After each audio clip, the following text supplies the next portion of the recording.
ദൈവനാമം വാഴ്ത്തപ്പെടുമാറാകട്ടെ. In the name of the Lord be glorified. പിന്നെയും ദൈവവചനവുമായി മധ്യയായിരിക്കാൻ ദൈവം അവകാശം നൽകിയതോർത്ത് ദൈവത്തിന് നന്ദി കരയറ്റും. I thank the Lord for this opportunity that He has given me to stand before you all with the word of the Lord. കഴിഞ്ഞ December 11 ഇന്ത്യയിലേക്ക് കടന്നുപോയി. അവിടെ ചെന്ന് വലിയ കുഴപ്പമൊന്നുമില്ലായിരുന്നു. എങ്കിലും മടക്കയാത്രയിൽ അത് ശരീരമായി പ്രയാസങ്ങളുണ്ടായിരുന്നു. എങ്കിലും ദൈവം ഇത്രത്തോളം കരുണ കാണിക്കുന്നു എന്ന് മാത്രമേ അറിയുവാനുള്ളൂ. This past December on the 11th I was able to travel to India. Even though the journey itself was not an issue, on our way back we had some difficulty, but God gives more grace.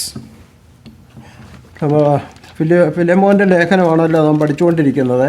We have been learning from the epistle to Philemon. അതിന്റെ ഒടുവിലത്തെ വാക്യങ്ങളിലേക്ക് നാം കടന്നു വന്നിരിക്കുകയാണ്. And we have come to the very end of that epistle. അത് കഴിഞ്ഞ പ്രാവശ്യം നാം അപ്പോസ്തലനായ പൗലോസിന് വേണ്ടി മറ്റുള്ളവർ പ്രാർത്ഥിക്കുന്ന വിഷയം പ്രാർത്ഥനയെക്കുറിച്ച് നാം ചിന്തിക്കുകയുണ്ടായി. Last time I spoke, we were considering the part where others were praying for Apostle Paul, and we were considering the importance of prayer.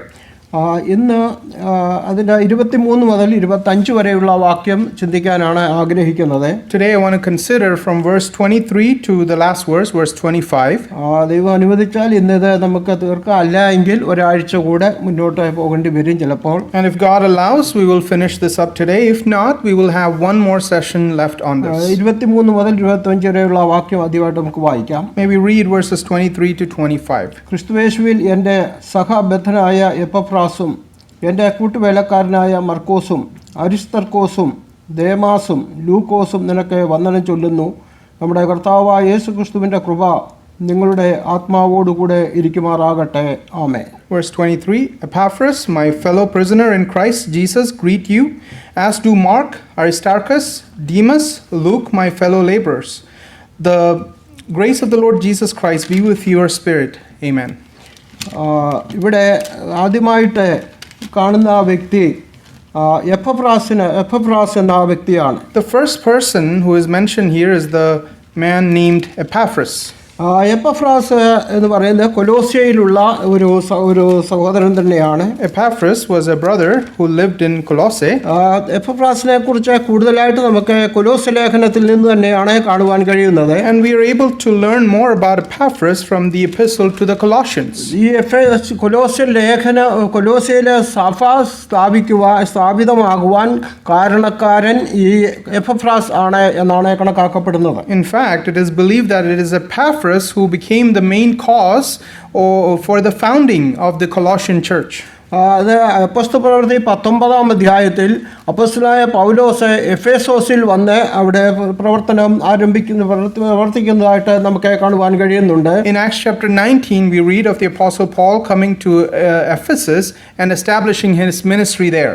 അവിടെ ആ വിഷയത്തെക്കുറിച്ച് നമ്മൾ ചിന്തിച്ചാൽ അവിടെ അപ്പോസ്തലനായ പൗലോസ് വരുമ്പോൾ അവിടെ ചില ശിഷ്യന്മാർ ഉണ്ടായിരുന്നു എന്ന് നമുക്ക് കാണുവാൻ കഴിയും. And when he began his ministry there, we read that he had certain disciples.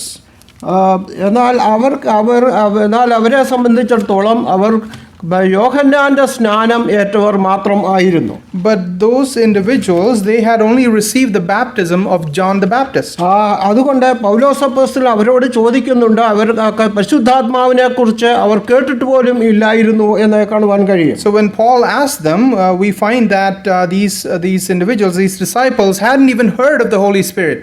അപ്പോൾ പൗലോസ് ചോദിക്കുന്നുണ്ട്, അപ്പോൾ നിങ്ങളുടെ സ്നാനം ഏതായിരുന്നു എന്ന് ചോദിക്കുന്നു. അവർ പറയും ഞങ്ങൾ സ്നാനപ്പെട്ടവരാണ് എന്ന് പറഞ്ഞ് ആ നിലയിൽ അവരെ കുറച്ച് അറിവുള്ളവരൊക്കെ ആയിരുന്നു. എന്നാൽ അവർക്ക് വേണ്ട നിലയിലുള്ള അല്ലെങ്കിൽ ദൈവവചനത്തിൻ്റെ അല്ലെങ്കിൽ കർത്താവായ യേശുക്രിസ്തുവിനെ കുറിച്ച് വേണ്ട നിലയിൽ അറിവില്ലായിരുന്നു. So when Paul asked them what kind of baptism they had, they knew that they were baptized, so that they had some sort of base knowledge. However, they did not know sufficiently about the Lord Jesus Christ.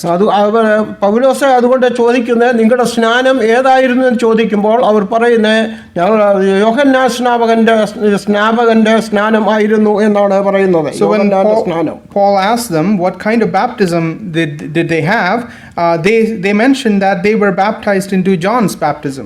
അതിന് പൗലോസ് പറയുന്നത് യോഹന്നാൻ മാനസാന്തര സ്നാനമാണ് കഴിപ്പിച്ചത്. യഥാർത്ഥമായ അല്ലെങ്കിൽ ആത്മസ്നാനം ആ നില അന്ന് നടന്നിട്ടില്ലായിരുന്നു. കാരണം കർത്താവായ യേശു ക്രിസ്തു അന്ന് കുരിശിക്കപ്പെടുകയോ അല്ലെങ്കിൽ രക്ഷാപൂർത്തി അന്ന് സംഭവിക്കുകയോ ചെയ്തിട്ടില്ലായിരുന്നു. So Paul clarifies to them that John's baptism was the baptism of repentance. In fact, the Spirit baptism hadn't occurred at that point because the Lord Jesus Christ hadn't been crucified yet.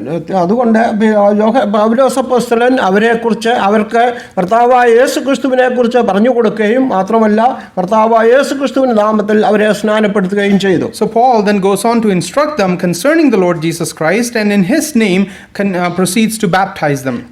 ഇന്ന് അല്ലെങ്കിൽ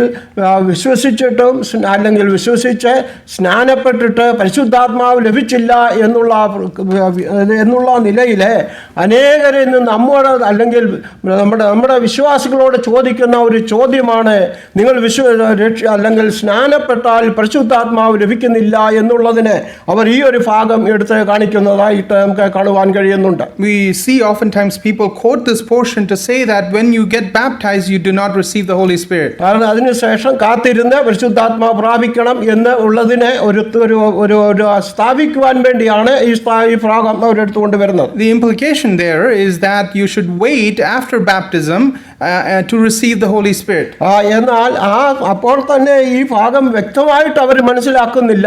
അവർ യോഹന്നാൻ സ്നാപകന്റെ സ്നാനം ഏറ്റവർക്കാണ് പരിശുദ്ധാത്മാവ് ലഭിക്കാതിരുന്നത് എന്നുള്ള കാര്യം അവർ മനസ്സിലാക്കുന്നില്ല എന്നുള്ളതാണ്. But we know that's coming from a wrong understanding of this passage, because what this implies, what this passage says, is that they did not receive the Holy Spirit because they had been baptized into John's baptism. അത് നമ്മുടെ സഭകളിലും വാസ്തവത്തിൽ നാം ചെയ്യേണ്ടുന്നത് ആത്മസ്നാനത്തെക്കുറിച്ചും ആത്മാഭിഷേകത്തെക്കുറിച്ചും നാം വാസ്തവത്തിൽ പഠിപ്പിക്കുന്നില്ല എന്നുള്ള ഒരു കുറവ് നമ്മുടെ മധ്യത്തിലുണ്ട്. അത് നാം പഠിപ്പിക്കേണ്ടത് ആവശ്യമാണ് എന്ന കാര്യവും നാം ഓർത്തിരിക്കേണ്ടതാണ്. And it is a lack in our assembly that we should be fulfilling, is that we don't teach much on the baptism of the Holy Spirit and also the anointing of the Holy Spirit. അതുകൊണ്ട് ഇവിടെ ഈ നിലയിൽ ഞാൻ അത് വിഷയം പറയാൻ വേണ്ടിയാണ് അത്രയും പറഞ്ഞത്. ഇവിടെ എഫേസോസിൽ വന്ന് പൗലോസ് അപ്പോസ്തലൻ അവിടെ പ്രവർത്തിക്കുകയും ഈ 12 പേരിൽ തന്നെ എപ്പഫ്രാസ് ഉണ്ടായിരുന്നു എന്ന്, അവിടെ 12 പേരായിരുന്നു പുരുഷന്മാരെന്ന് എല്ലാം കൂടി 12 പേരായിരുന്നു എന്ന് 7-ാം വാക്യത്തിൽ കാണുന്നുണ്ട്. അതിൽ എപ്പഫ്രാസ് ഉണ്ടായിരുന്നോ എന്ന് നമുക്കറിയില്ല.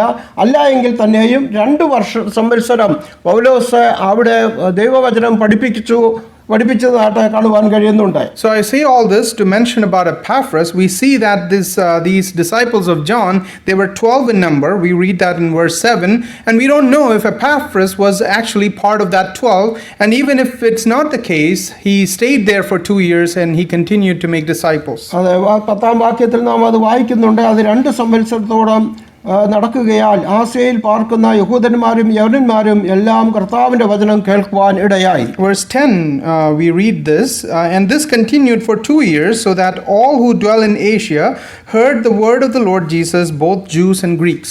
അങ്ങനെ അവിടെ വെച്ച് രക്ഷിക്കപ്പെട്ട വ്യക്തി ആണ് ഈ എപ്പഫ്രാസ് എന്ന് മനസ്സിലാക്കുവാൻ കഴിയുന്നത്. And we conclude that it was Epaphras was an individual who got converted from that ministry of Paul.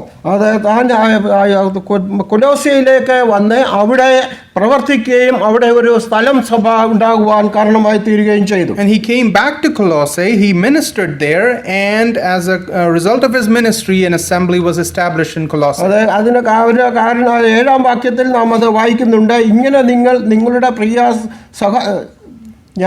പ്രിയ സഹഭൃത്തനായ എപ്പഫ്രാസിനോട് പഠിച്ചിട്ടുണ്ടല്ലോ, അവൻ നിങ്ങൾക്ക് വേണ്ടി ക്രിസ്തുയേശുവിൻ്റെ വിശ്വസ്ത ശുശ്രൂഷകനും നിങ്ങൾക്ക് ആത്മാവിലുള്ള സ്നേഹം ഞങ്ങളോട് അറിയിച്ചവനും ആകുന്നു എന്ന് പറയുന്നു. That is why we read in Colossians 1 and verse 7, as you also learned from Epaphras, our dear fellow servant, who is a faithful minister of Christ on your behalf.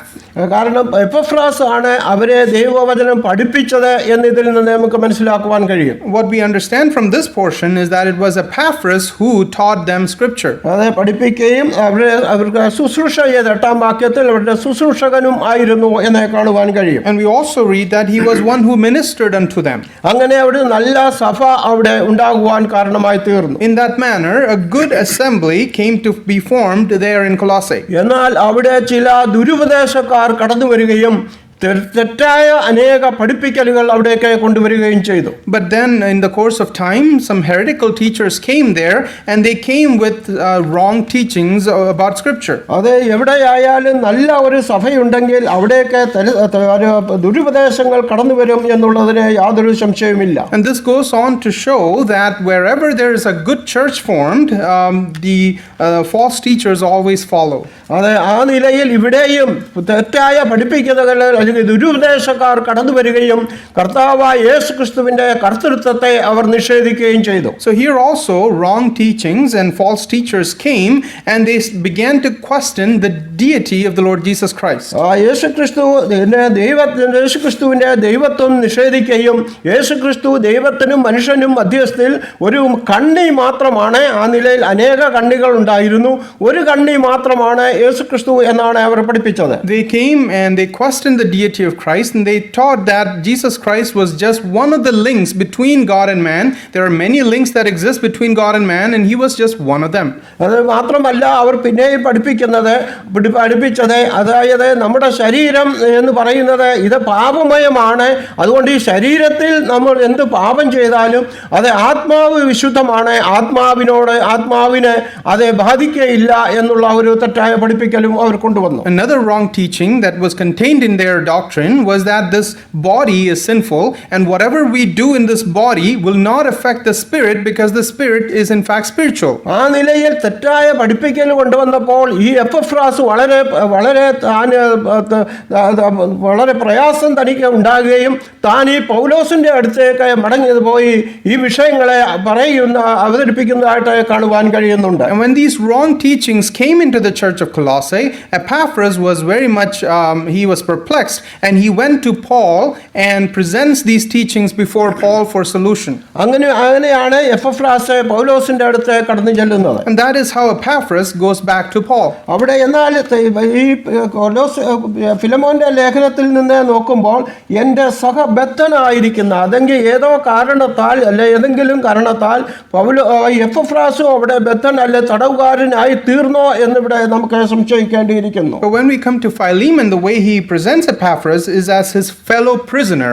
So we should suspect that Epaphras by some reason was also imprisoned with Paul. അത് കാരണം അല്ല എങ്കിൽ ആ സമയം ഈ ലേഖനം കൊണ്ടുമായിട്ട് Epaphras മടങ്ങി കൊലോസ്യയിലേക്ക് പോകേണ്ടിയിരുന്ന വ്യക്തിയാണ്. Because if that was not the case, Epaphras would have taken this epistle and went back to Colossae. അവിടെ ഈ ലേഖനത്തിൽ പ്രധാനമായിട്ട് കർത്താവായ യേശു ക്രിസ്തുവിന്റെ പ്രീ അല്ലെങ്കിൽ കർത്താവായ യേശു ക്രിസ്തുവിന് മുന്നമേ അല്ലെങ്കിൽ പ്രീ എക്സിസ്റ്റൻസ് അല്ലെങ്കിൽ പ്രീഎമിനൻസ് അത് കർത്താവായ യേശു ക്രിസ്തു മുന്നമേ ഉള്ളവൻ, ആദിയിൽ ഉള്ളവൻ എന്ന് വളരെ വ്യക്തമായിട്ട് പറയുന്ന ഒരു ലേഖനമാണ് ഇത്. Because this epistle, the Colossian epistle, is primarily about the preeminence and the pre-existence of Christ. അതുകൊണ്ട് ആ നിലയിൽ യേശു ക്രിസ്തു അല്ലെങ്കിൽ അവർ പറയുന്ന മാതിരി ദുരുപദേശക്കാർ പറയുന്നത് പോലെ യേശു ക്രിസ്തു ദൈവത്തിനും മനുഷ്യനും മധ്യ ഒരു കണ്ണി മാത്രമല്ല, അവൻ ആദ്യം മുതലേ ഉള്ളവനും സകലവും അവൻ മുഖാന്തരം സൃഷ്ടിച്ചതും സകലവും അവൻ മുഖാന്തരം ഉള്ളവായതും ആണ് എന്ന് ഇവിടെ ഇതിന്റെ 15 മുതലുള്ള വാക്യത്തിൽ നമുക്ക് കാണുവാൻ കഴിയുന്നുണ്ട്. And because Paul presents in this epistle very clearly that Jesus Christ was not just a link between God and man. In fact, he was from the beginning, and all things were created for him and by him.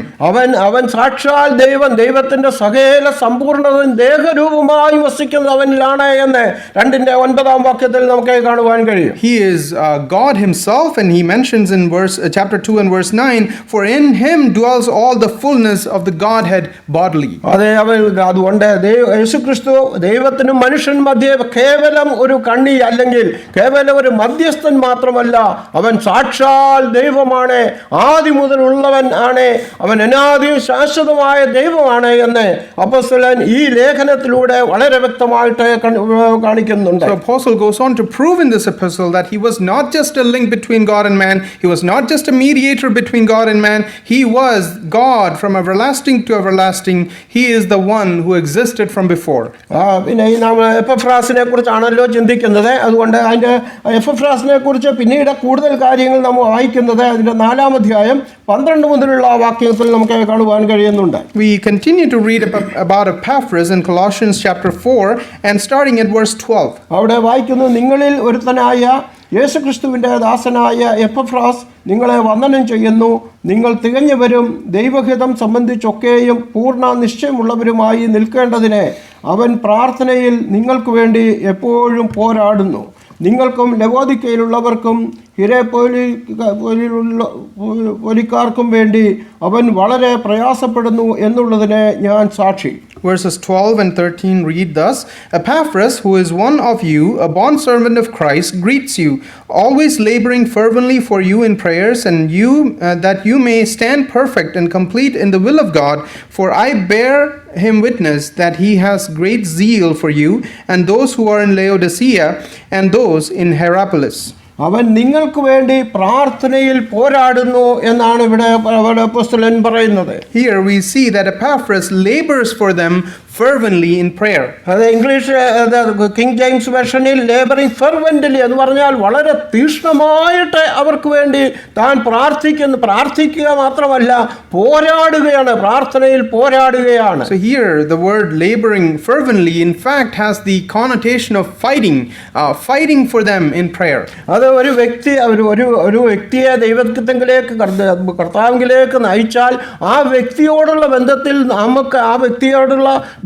നമുക്ക് ആ വ്യക്തിയെക്കുറിച്ചുള്ള ചിന്ത എത്രമാത്രം ഉണ്ടായിരിക്കും എന്ന് ഇതിൽ നാം മനസ്സിലാക്കുവാൻ കഴിയും. When we lead a person to Christ, what kind of attitude we should have for them, what kind of burden we should have about them before God, that is very evident here in this portion. അത് വാസ്തവത്തിൽ നമ്മൾ പ്രായോഗികമായിട്ട് നാം മനസ്സിലാക്കേണ്ടിയിരിക്കുന്ന കാര്യമാണ്. ഒരാളെ കർത്താവിലേക്ക് നയിച്ചാൽ ആ വ്യക്തി കർത്താവിൻ്റെ വഴിയിൽ തന്നെ നടക്കുന്നുണ്ടോ അതോ പിന്മാറിപ്പോകുന്നുണ്ടോ തെറ്റിപ്പോകുന്നുണ്ടോ ആത്മീയമായി വളരുന്നുണ്ടോ എന്നതിനെക്കുറിച്ച് നാം വളരെ ചിന്തയുള്ളവരും അതുമാത്രമല്ല അവരെ ഓർത്ത് പ്രാർത്ഥിക്കുകയും അവരോട് ബന്ധപ്പെടുകയും ചെയ്യേണ്ടത് ആവശ്യമാണ്. This is practically instructive to us that when we lead someone to the Lord, we should very much be concerned about their spiritual well-being.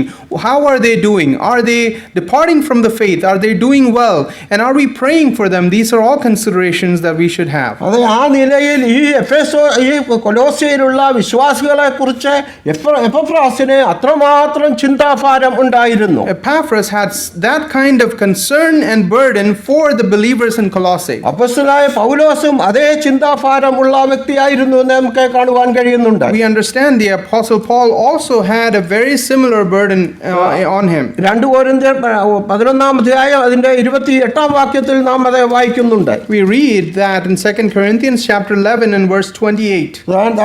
അതിന്റെ 23 മുതലുള്ള വാക്യങ്ങളിൽ താൻ അനുഭവിച്ച ഒരു പീഡയുടെ ഒരു വലിയ പട്ടിക നമുക്ക് കാണുവാൻ കഴിയുന്നുണ്ട്. Starting at verse 23, he goes on to list a table of all the difficulties and trials he went through. എന്നാൽ അത് എല്ലാം കഴിഞ്ഞിട്ട് താൻ 28-ാം വാക്യത്തിൽ വായിക്കുന്നത് എന്നീ അസാധാരണ സംഗതികൾ ഭവിച്ചത് കൂടാതെ എനിക്ക് ദിവസേന സർവ്വസഭകളെയും കുറിച്ചുള്ള ചിന്താഭാരം എന്ന തിരക്കും ഉണ്ട് എന്നാണ്. But having listed all of those things, in verse 28 he says, beside the other things, what comes upon me daily, my deep concern for all the churches. അപ്പോസ്തലനായ പൗലോസിന് എല്ലാ സഭകളെക്കുറിച്ചും വളരെ ഒരു ചിന്താഭാരം തനിക്ക് ഉണ്ടായിരുന്നു. Apostle Paul had such a burden concerning churches upon him. അതുകൊണ്ടാണ് താൻ എഫേസോസിലുള്ള മൂപ്പന്മാരെ വരുത്തി അവർക്ക് നിർദ്ദേശം കൊടുക്കുന്നത് അപ്പോസ്തലപ്രവൃത്തി 20-ാം അധ്യായം 18 മുതലുള്ള വാക്യങ്ങളിൽ നമുക്കത് കാണുവാൻ കഴിയുന്നുണ്ട്. That is why he calls the Ephesian elders and gives them instructions before he leaves. We read that in Acts chapter 20 verse 18 onwards. അതായത് അവിടെ പറയുന്നുണ്ട്, കർത്താവ് സ്വന്തം രക്തത്താൽ വീണ്ടെടുത്ത ആ സഭയെ നിങ്ങൾ സൂക്ഷിച്ചു കൊള്ളണം എന്ന്. There he instructs them that they should keep the church church that the Lord Jesus Christ bought with his own precious blood. കാരണം താൻ പോയി കഴിഞ്ഞാൽ അവിടെയും ഇതുപോലെ ദുരുപദേശക്കാൾ കൊടിയ ചെന്നായ്ക്കൾ വരുമെന്നാണ്. ദുരുപദേശങ്ങൾ കടന്നു വരും. ആ ദുരുപദേശങ്ങൾക്ക് അങ്ങ് അവിടെ വ്യാപിക്കാതെ അത് ആ വിശ്വാസികൾ ദുരുപദേശത്തിന്റെ അടിമപ്പെടാതെ അവരെ സൂക്ഷിച്ചു കൊള്ളണം എന്ന് താൻ അവിടെ ഓർപ്പിക്കുകയാണ്. Because he knew that once he left, wolves would come into their midst. In other words, false teachers would come, and he is giving instructions to these elders that they should resist those kinds of teachings. അതുപോലെ തന്നെ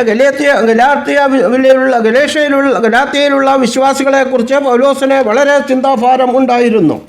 Also we read that Paul had great burden concerning the believers in Galatia. കാരണം താൻ അവിടെ പ്രവർത്തിച്ച് ഒരു സഭയായി എല്ലാവരും വിശ്വാസത്തിൽ നിലനിന്നു.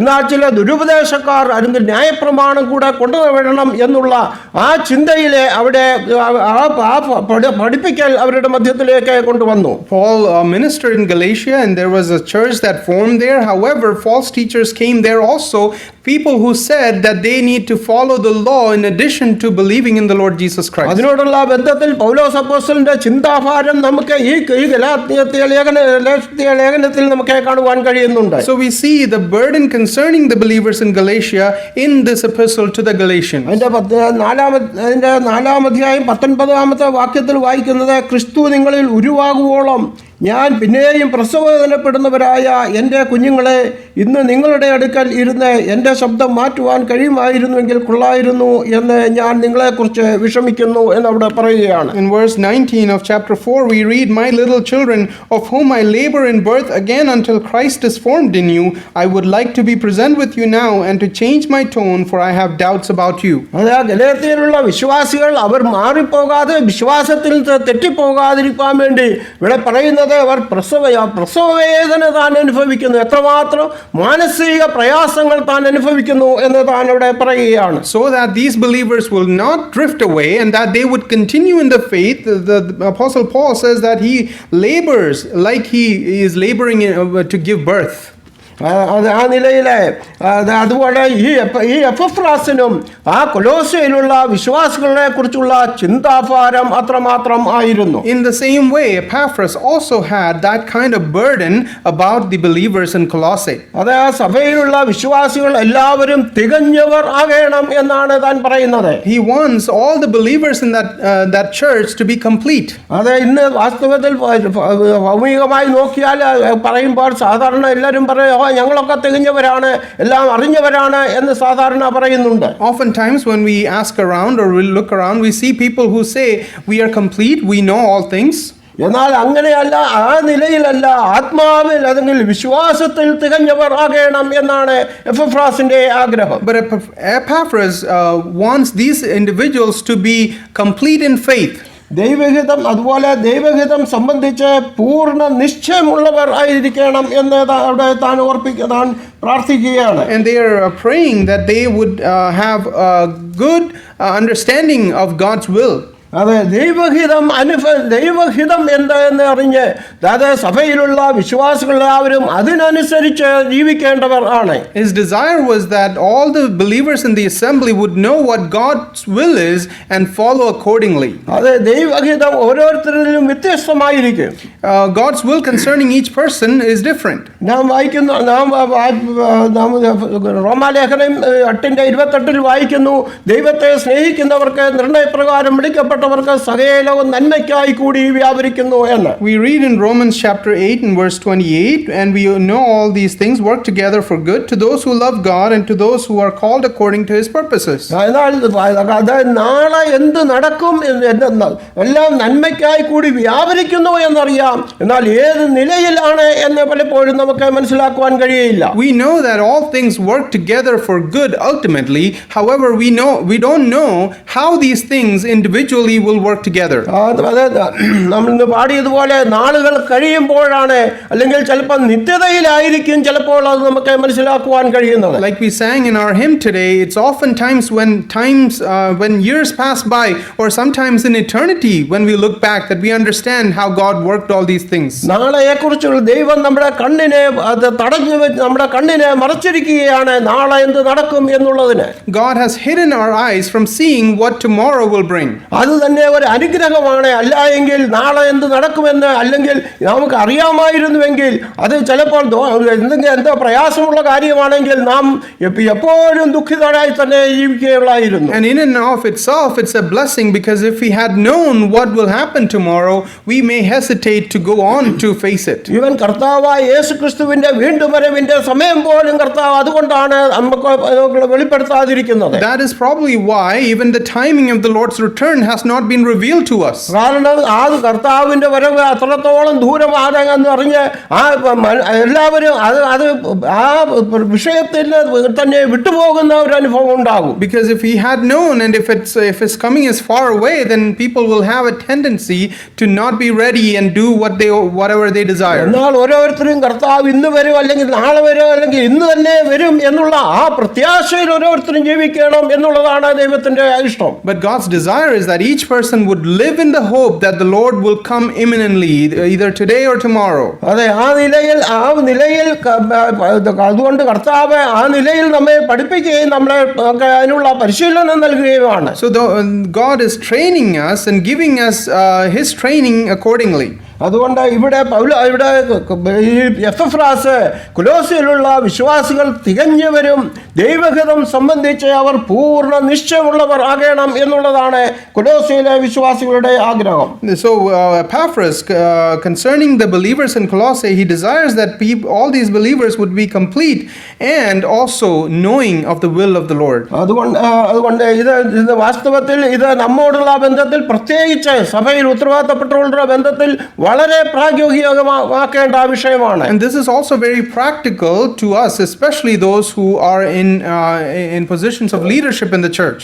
സഭയിലെ വിശ്വാസികളെ കുറിച്ച് നാം പ്രാർത്ഥിക്കുന്നുണ്ട് എന്നുള്ളത് ശരിയാണ്. It is true that we pray concerning believers in the church. എന്നാൽ അവർ തികഞ്ഞവർ ആകണം എന്നുള്ളതിന്റെ നിലയിൽ അവരെക്കുറിച്ച് നാം പ്രാർത്ഥനയിൽ വാസ്തവത്തിൽ പോരാടുന്നുണ്ടോ എന്ന് ചോദിച്ചാൽ ഇല്ല എന്ന് മാത്രമേ പറയുവാനുള്ളൂ. But do we really fight for them in prayer so that they would be complete in all things? And the answer oftentimes is no. പലപ്പോഴും നമ്മൾ ഭൗമിക കാര്യങ്ങളെ കുറിച്ചാണ് പ്രാർത്ഥിക്കാറുള്ളത്. Oftentimes we pray concerning material things. എന്നാൽ അതിലുപരിയായിട്ട് ആത്മീയ വിഷയങ്ങൾ, അകമേയുള്ള മനുഷ്യൻ ശക്തിപ്പെടണം എന്നുള്ള നിലയിൽ നാം ഓരോരുത്തരെ കുറിച്ചും പ്രാർത്ഥിക്കേണ്ടത് ആവശ്യമാണ്. But beyond that, it is needful that we pray concerning spiritual things, that the inner man would be strengthened. അത് സഭയിലുള്ള എല്ലാ വിശ്വാസികളെ കുറിച്ചും വാസ്തവത്തിൽ നാം പ്രാർത്ഥിക്കണം, ദിവസവും പ്രാർത്ഥിക്കേണ്ടവരാണ്.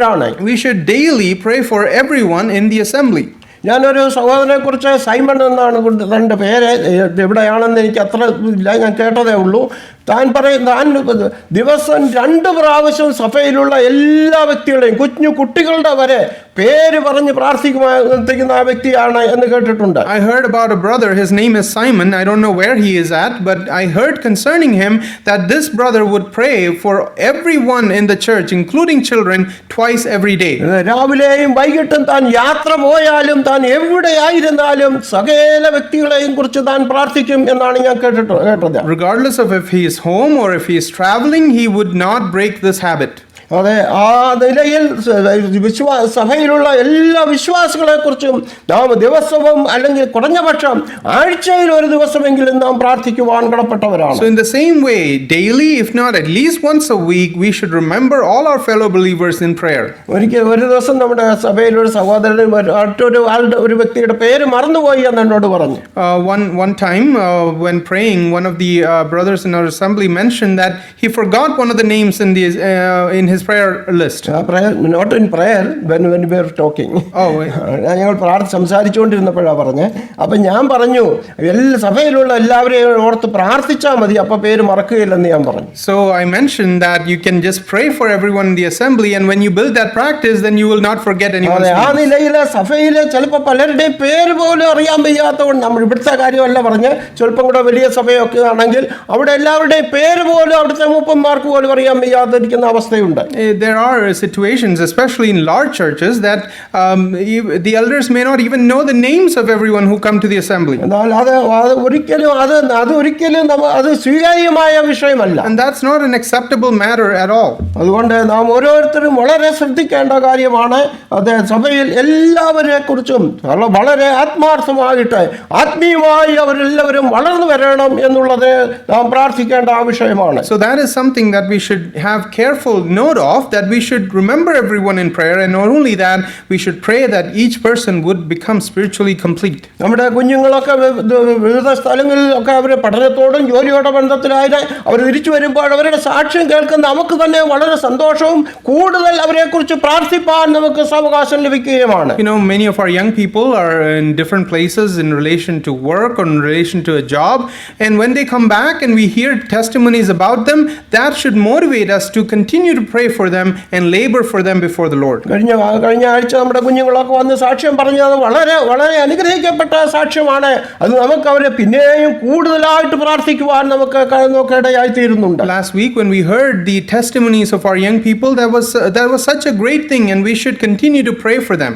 അതുകൊണ്ട് നമ്മുടെ സഭയിലെ കുട്ടികളെ വരെയും നാം ഓർത്ത് പ്രാർത്ഥിപ്പാൻ കടപ്പെട്ടവരാണ്. And we are indebted, it is our duty that we would remember everyone, including little children, in our prayer. അതുകൊണ്ട് ഓരോ ദിവസവും അല്ലെങ്കിൽ കുറഞ്ഞപക്ഷം ആഴ്ചയിൽ ഒരിക്കലെങ്കിലും നമ്മുടെ സഭയിലെ എല്ലാ വ്യക്തികളെയും ഓർത്ത് നാം പ്രാർത്ഥിക്കണം. So may we make this determination that at least once a week that we would remember all our fellow believers in the assembly in our prayers. എപ്പോഴും കൂടി പ്രാർത്ഥിക്കാൻ പറ്റില്ല, പേഴ്സണൽ പ്രാർത്ഥനയിൽ ഓർക്കുക. And if it is not possible to get together and pray in the context of the church, let us at least remember them individually.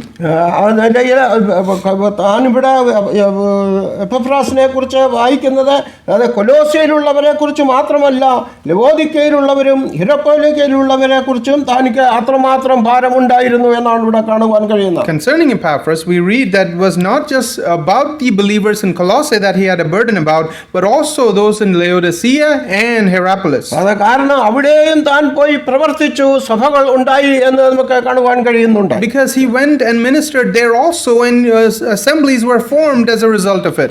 കാരണം അവരെ എല്ലാം താൻ എപ്പോഴും പ്രാർത്ഥനയുടെ കരങ്ങളിൽ വഹിച്ചുകൊണ്ടിരിക്കുകയാണ്. Because he lifted all of them by the arms of prayer. അതിന് പൗലോസ് പറയുകയാണ്, അതിന് ഞാൻ തന്നെ സാക്ഷിയാണ് എന്ന്. And Paul says that he himself is the witness that Epaphras did this. അതുകൊണ്ട് ആ ഒരു മാതൃക പിന്തുടരുവാൻ ദൈവം നമ്മെ സഹായിക്കട്ടെ. So may God help us that we would also follow after the same pattern. അടുത്ത വ്യക്തി മർക്കോസ് ആണ്. നമുക്ക് സമയം ചുരുക്കം കൊണ്ട് ഞാനിപ്പോൾ അതിലേക്ക് പ്രവേശിക്കുവാൻ ആഗ്രഹിക്കുന്നില്ല. The next person mentioned there is Mark, but because we don't have time, I don't want to go into that. കാരണം മർക്കോസിനെ കുറിച്ചും അല്പം കൂടെ നമുക്ക് ചിന്തിക്കേണ്ട വിഷയമുണ്ട്. Because it is needful that we also consider Mark in an extensive way. അതിന്റെ കാരണം ഒരു സമയത്ത് മർക്കോസിനോടുള്ള ബന്ധത്തിൽ പൗലോസും ബർന്നബാസും തമ്മിൽ ഉഗ്രവാദമുണ്ടായിട്ട് മർക്കോസിനെ കൂട്ടിക്കൊണ്ടു പോകുവാൻ പൗലോസിനെ ഇഷ്ടപ്പെട്ടില്ലായിരുന്നു. Because there was at one point in ministry there was a big debate between Paul and Barnabas concerning Mark, and Paul did not want to take Mark along with him. എന്നാൽ ഇവിടെ മർക്കോസിനെ കുറിച്ച് പൗലോസ് പറയുന്നുണ്ട്, അവൻ എൻ്റെ കൂട്ടുവേലക്കാരൻ ആണ് എന്നാണ് പറയുന്നത്. But here Paul mentions Mark by saying that he is a fellow laborer of his. ഏത് സമയത്ത് മർക്കോസ് പിന്നീട് പൗലോസിനോട് കൂടി ചേർന്നു എന്ന് നമുക്ക് മനസ്സിലാക്കുവാൻ കഴിയുന്നില്ല. We don't understand, or we are not told at what point Mark returned back to Paul. എന്നാൽ അതായത് 2 തിമോത്തിയോസിൻ 4 അധ്യായം 10 വാക്യത്തിൽ പറയുന്നുണ്ട്, മർക്കോസിനെ കൂട്ടിക്കൊണ്ട് വരുവാൻ തിമോത്തിയോസിനോട് പറയുന്നുണ്ട്. But we read in 2 Timothy chapter 4 and verse 10, giving instruction to Timothy that he should bring maybe 13. Maybe verse 13, that he should bring Mark back to Paul. എന്നാൽ അതിനു മുമ്പ് തന്നെയാണ് അത് 2ാമത്തെ പൗലോസിന്റെ കാരാഗ്രഹ സമയമാണ്. എന്നാൽ ഇത് 1ാം കാരാഗ്രഹ സമയത്താണ് ഈ ലേഖനം എഴുതുന്നത്. It is in these first imprisonment of Paul that this epistle is being written. Timothy was written in the second one. അതുകൊണ്ട് ഏത് സമയത്ത് ഈ മർക്കോസ് പൗലോസിനോട് ചേർന്നു എന്ന് നമുക്ക് കാണുവാൻ കഴിയുന്നില്ല. So again, it's hard to understand when Timothy returned or when Mark returned back to Paul. കൊലോസ്യ ലേഖനത്തിൽ പറയുന്നത്, അതായത് അവൻ വന്നാൽ അവനെ നിങ്ങൾ കൈക്കൊള്ളണം എന്നാണ് അവിടെ പറയുന്നത്. In the epistle to Colossians, it's written that if Mark comes back, that you should receive him. 10ാം വാക്യത്തിൽ, എൻ്റെ സഹബദ്ധനായ അരിസ്തർക്കോസും ബർന്നബാസിൻ്റെ മച്ചനായ മർക്കോസും അവനെക്കുറിച്ച് നിങ്ങൾക്ക് കൽപ്പന കിട്ടിയിട്ടുണ്ടല്ലോ, അവൻ നിങ്ങളുടെ അടുക്കൽ വന്നാൽ അവനെ കൈക്കൊള്ളുവീൻ എന്ന് അവിടെ പറയുന്നു. In chapter 4 and verse 10 we read, Aristarchus, my fellow prisoner, greets you with Mark, the cousin of Barnabas, about whom you received instructions. If he comes to you, welcome him. എന്നാൽ ഇവിടെ ഫിലമോന്റെ ലേഖനം 24ാം വാക്യത്തിൽ വായിക്കുന്നത് എൻ്റെ കൂട്ടുവേലക്കാരനായ മർക്കോസ് എന്നാണ്. But when we come to Philemon and verse 24, we read, Mark is a fellow laborer of Paul. അതെ, അത് ഏത് സമയത്ത് പൗലോസിനോട് കൂടെ വന്നു എന്ന് നമുക്ക് അറിയാൻ കഴിയുന്നില്ല. We don't understand at what point Mark returned to Paul. എന്നാൽ പൗലോസും മർക്കോസുമായിട്ട് പഴയ മുൻപുണ്ടായിരുന്ന ഒരു പ്രശ്നം, അല്ലെങ്കിൽ അവർ ഉഗ്രവാദം ഉണ്ടായി മർക്കോസിനെ ചേർക്കുവാൻ പൗലോസ് ആഗ്രഹിച്ചില്ല. എന്നാൽ പിന്നീട് അവർ തമ്മിലുള്ള ഒരു ബന്ധം നമുക്ക് കാണുവാൻ കഴിയുന്നുണ്ട്. But by this time the initial conflict that existed because of Mark had been resolved, and we see that they are working together again. അതെ, ആ നിലയിൽ പൗലോസ് ഫിലമോനെ ഒരു മാതൃക കാണിച്ചു കൊടുക്കുകയാണ്. And Philemon is being shown an example, a pattern. കാരണം ഫിലമോനോട് പൗലോസ് പറയുകയാണ്, ഒനേസിമോസിനോട് നീ ക്ഷമിച്ച് അവനെ കൂട്ടു സഹോദരനായിട്ട് കൈക്കൊള്ളണം എന്ന്. Because the theme of this epistle is to tell Philemon that you should receive back Onesimus, forgiving him for what he has done. അതെ, മർക്കോസിനോടുള്ള ബന്ധത്തിൽ പൗലോസും അത് തന്നെ ചെയ്തു എന്നുള്ള ഒരു മാതൃക കാണിച്ചു കൊടുക്കുകയാണ് ഇവിടെ ഫിലമോന് കാണിച്ചു കൊടുക്കുകയാണ്. Paul is setting before Philemon the example of himself, where he had forgiven what Mark had done and received him back.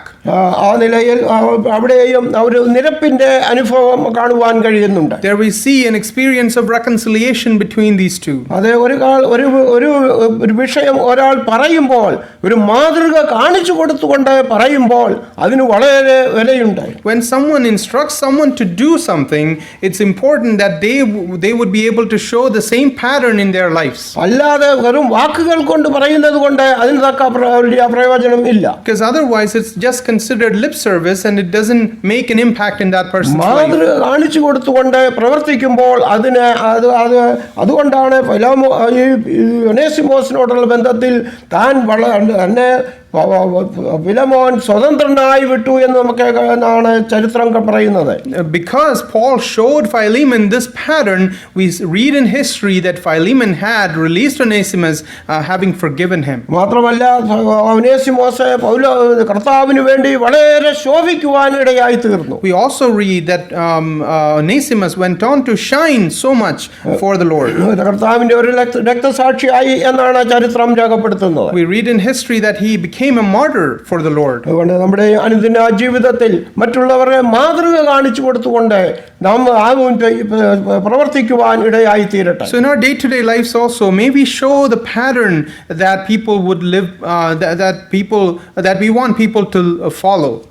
അതുകൊണ്ട് എപ്പഫ്രാസിന്റെ മാതൃക നമുക്ക് പിൻപറ്റാം. So may we emulate the same pattern of Epaphras. അതുകൊണ്ട് അതുപോലെ പൗലോസിന്റെയും മാതൃക പിൻപറ്റുവാൻ ദൈവം നമ്മെ സഹായിക്കട്ടെ. In the same way, following the example of Paul.